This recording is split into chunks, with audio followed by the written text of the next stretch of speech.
Salut, je suis Oleg Schomer et c'est le blog à part. Aujourd'hui, c'est un peu le monde à l'envers. Les étudiants ne sèchent plus les cours, mais ils rêvent de pouvoir un jour y revenir.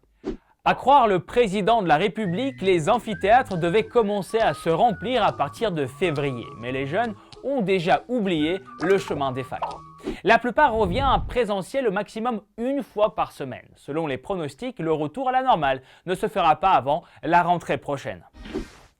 Confinés, déconfinés, reconfinés, isolés, angoissés, parfois dépassés par les cours à distance, les étudiants craquent. Cette génération aura du mal à s'en remettre. Sentiment d'abandon, décompensation, désespoir en tout genre, les effets de la crise sont vraiment alarmants. Et les chiffres aussi. 68% des parents notent chez leurs enfants des flambées de colère et de l'anxiété. 53% se plaignent des problèmes de sommeil et 47% remarquent une baisse de concentration et une hausse de l'agressivité. Les médecins tirent la sonnette d'alarme. En automne 2020, le nombre de tentatives de suicide chez les enfants de moins de 15 ans a augmenté de presque 2 fois par rapport à 2019. Le nombre de demandes d'aide psychologique a doublé chez les étudiants. Parmi eux, 20% ont avoué avoir déjà pensé au pire. Lyon. En janvier, 2 étudiants tentent de mettre fin à leur jour en sautant par la fenêtre. Sur les réseaux sociaux, leurs amis appellent le gouvernement à la raison. Pourquoi rester enfermés alors que les enfants vont à l'école et les adultes vont travailler? Du coup, on passe plus de temps sur Internet, beaucoup plus. La cyberdépendance est un nouveau fléau à prendre au sérieux.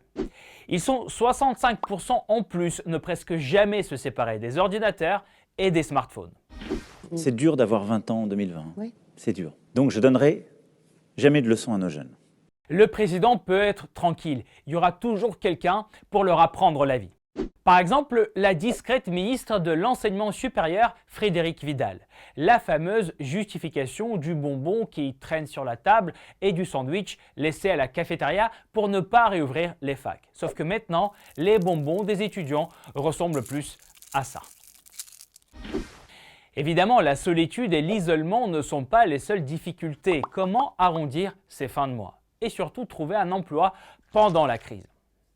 Avant la pandémie, le chômage chez les jeunes oscillait autour de 20%. C'est à peu près 2 fois plus qu'en Allemagne ou en Grande-Bretagne. Désormais, les perspectives s'empirent. La moitié des étudiants sont jetés hors le marché du travail.